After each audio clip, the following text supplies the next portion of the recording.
Good morning बच्चों ये गृह विज्ञान विषय का 7th चैप्टर है। उसका ही एक पार्ट है संवातन मीन्स वेंटिलेशन।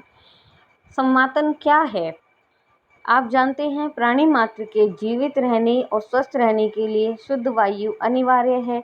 विभिन्न कारणों से हमारे पर्यावरण की वायु निरंतर अशुद्ध एवं दूषित होती रहती है। पर्यावरण में जहाँ वायु को दूषित करने वाले कारक सक्रिय होते हैं, वहीं कुछ ऐसे प्राकृतिक कारक भी निरंतर कार्य करते रहते हैं, जिनके प्रभाव से अशुद्ध वायु क्रमशः शुद्ध होती रहती है।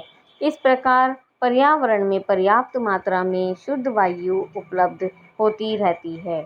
मनुष्य अपना अधिकांश समय अपने घर अथवा किसी भवन में व्यतीत करता है, जो बंद एवं आच्छादित होते हैं।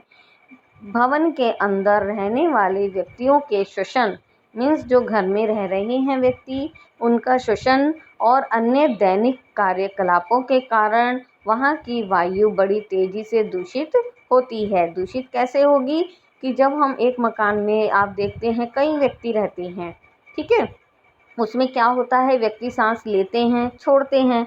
जब ले रहे हैं तो ऑक्सीजन ले रहे हैं, छोड़ रहे हैं तो कार्बन डाइऑक्साइड। तो जब छोड़ने पर आप जानते हैं बहुत सारी मात्रा में कार्बन डाइऑक्साइड वहाँ कमरे में इकट्ठी हो जाती है, जिसके कारण वायु अशुद्ध हो जाती है। इस स्थिति में भवन के अंदर की दूषित वायु को निकालने और उसके स्थान पर शुद्ध वायु के प्रवेश की समुचित व्यवस्था की जानी चाहिए। इस व्यवस्था को ही संवातन वेंटिलेशन कहते हैं।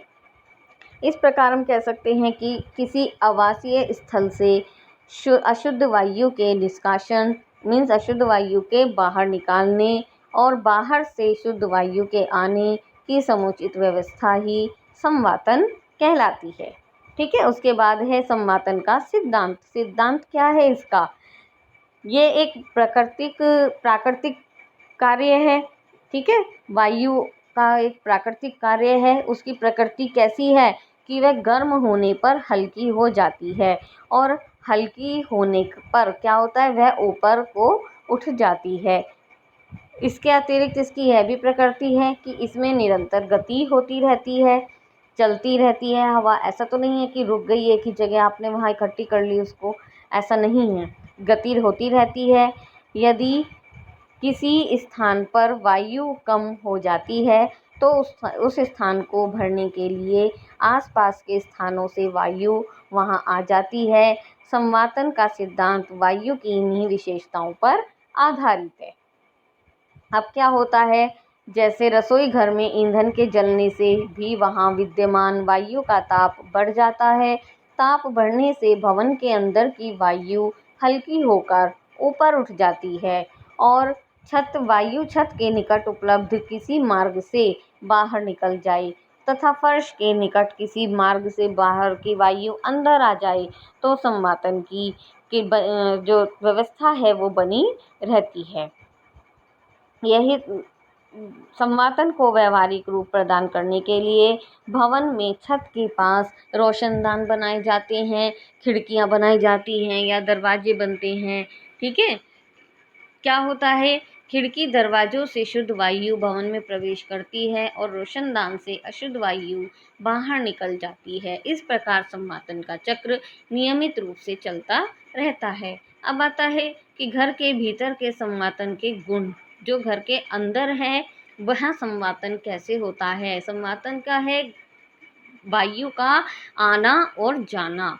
लाभ ये क्या है, इसके अंदर लाभप्रद आंतरिक संवातन वह है जिसमें घर के भीतर शुद्ध व ताजी वायु का प्रवेश बना रहे तथा श्वास के द्वारा निकली हुई वायु का निकास लगातार होता रहे, अर्थात वायु लगातार गतिशील बनी रहे।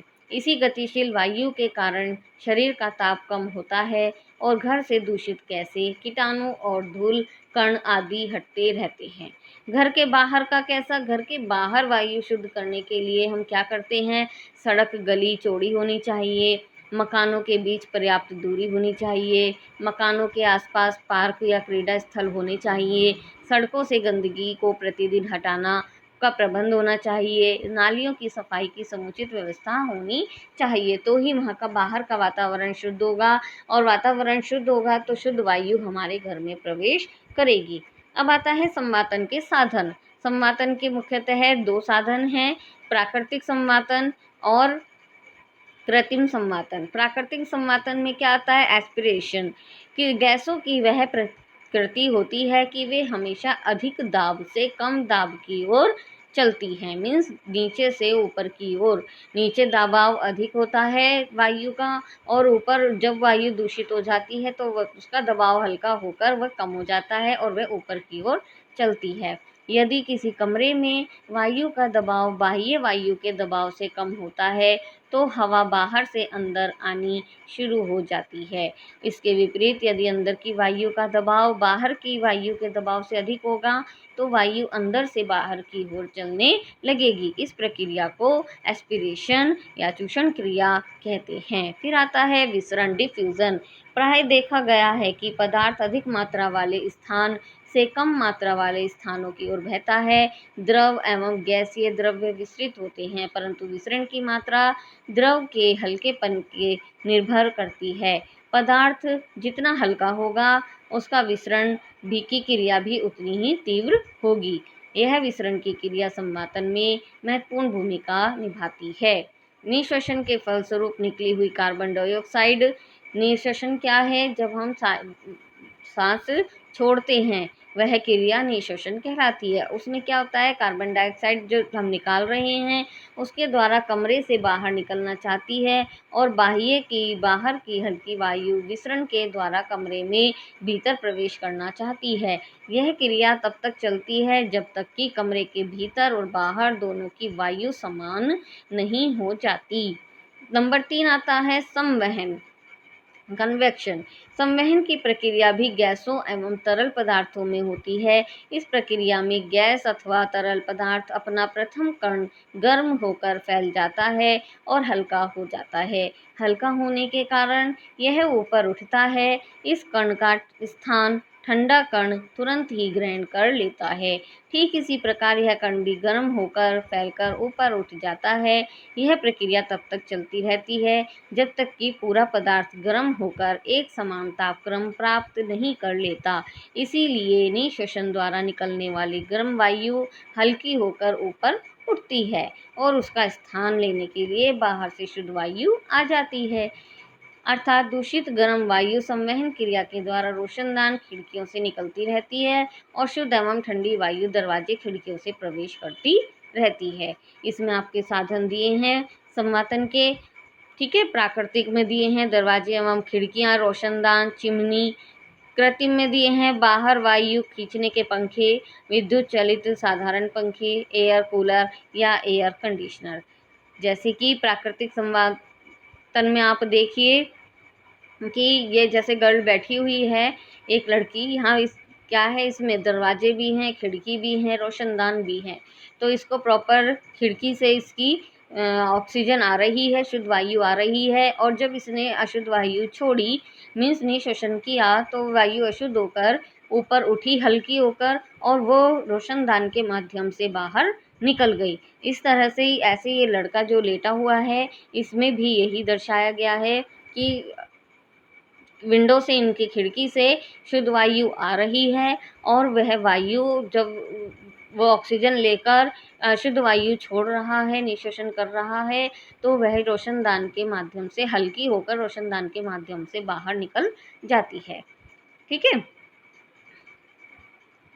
ये दोनों पॉइंट यही हैं। फिर आता है चिमनी। चिमनी का प्रयोग अधिकतर रसोई घर में किया जाता है, या आपने देखा होगा कारखानों में भी इस्तेमाल किया जाता है चिमनियों का प्रयोग।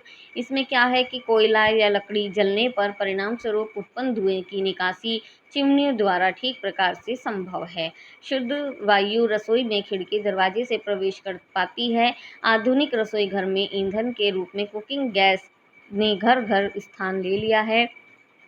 कुकिंग गैस के जलने से धुआं रहित अग्नि प्राप्त होती है, और चिमनियों का प्रयोग पहले की अपेक्षा कम हो गया है। चिमनियों का भी यूज़ इसीलिए होता था कि जो नीचे धुआं इकट्ठा हुआ है काम करते हुए, वह हल्का होकर ऊपर उड़ने लगता है और ऊपर उठकर वो चिमनियों के माध्यम से बाहर निकाल दिया जाता है। फिर आता है संमातन के कृत्रिम साधन। कृत्रिम साधन कैसे? विद्युत चालित साधारण पंखे, जो पंखा नॉर्मली हमारे घरों में लगे रहते हैं उस तरह से कि ये पंखे प्लीनम पद्धति पर आधारित होते हैं। इसके अंतर्गत स्वच्छ एवं ताजी वायु बाहर से भीतर की ओर खींचा जाता है और इसके द्वारा वायु की गति अधिक संवहनशील हो जाती है, जिसके परिणाम स्वरूप दूषित वायु की निकासी शीघ्र होती रहती है। बिजली के साधारण पंखे इसी पद्धति पर कार्य करते हैं। फिर आता है निर्वातक पंखे, एग्जॉस्ट फैन। ये कैसे होते हैं? इस प्रकार के जो फैन होते हैं वो कमरे की अशुद्ध गर्म वायु को विद्युत चलित पंखों के द्वारा खींचकर बाहर निकाल देते हैं और शुद्ध एवं ताजी वायु उसके स्थान को ग्रहण करने के लिए कमरे में स्वयं प्रवेश कर जाते हैं। यह पंखे निर्वातन पद्धति वैक्यूम सिस्टम पर आधारित होते हैं, जो प्राय प्रयोगशालाओं, सिनेमा घरों, प्रयोगशाला जो लैब्स होती हैं उनमें, सिनेमा घर में या अस्पतालों में लगाए जाते हैं। फिर आता है बिजली के साधारण पंखे तथा निर्वातक पंखे। इन दोनों प्रकार के पंखों का एक साथ उपयोग करना मिली जुली पद्धति पर आधारित है। मीन्स आपने नॉर्मली जो घर का पंखा है वो भी चला लिया और साथ में एग्जॉस्ट फैन भी चला लिया अपना, तो ये दोनों मिली जुली पद्धति के होते हैं। ये कहाँ लगे होते हैं? जैसे बहुत बड़ा जो कोई रूम होता है वहाँ पर लगे होते हैं। जैसे सिनेमा घर आदि में निर्वातक पंखों का प्रयोग गर्म एवं दूषित वायु को निकालने के लिए और छत एवं दीवार के साधारण पंखों द्वारा समवायु के संवहन की गति प्रदान की जाती है। फिर आता है वातानुकूलन, एयर कंडीशन। एयर कंडीशन भी हमारा कृत्रिम साधन है वायु शुद्ध करने का। इसमें क्या होता है? आदर्श संवातन की यह नवीनतम विधि है। इस पद्धति में बाहर से आने वाली शुद्ध वायु को भी विभिन्न प्रक्रियाओं से गुजरना पड़ता है। इस वायु को उचित तापमान, वांछित स्वच्छता, उपयुक्त आर्द्रता प्रदान की जाती है। कमरे में निःशोषण के फलस्वरूप निकली अशुद्ध वायु पुनः विद्युत चलित इस वातानुकूलन यंत्र में पहुंचती है। यहाँ पर इसका शुद्धिकरण किया जाता है और शुद्ध होने के उपरांत फिर इसको कमरे में भेज दिया जाता है। यह विधि अत्यंत महंगी है, क्योंकि एक तो वातानुकूलन यंत्र पर्याप्त महंगा होता है, फिर उसके चलने के लिए बिजली भी बहुत अधिक मात्रा में खर्च होती है। इसीलिए इसका प्रयोग बहुत ही संपन्न जो परिवार होते हैं वहाँ देखने के लिए मिलता है। ठीक है बच्चों, ये था आपका संवातन टॉपिक, ये कंप्लीट हुआ। आगे हम नेक्स्ट चैप्टर पढ़ेंगे।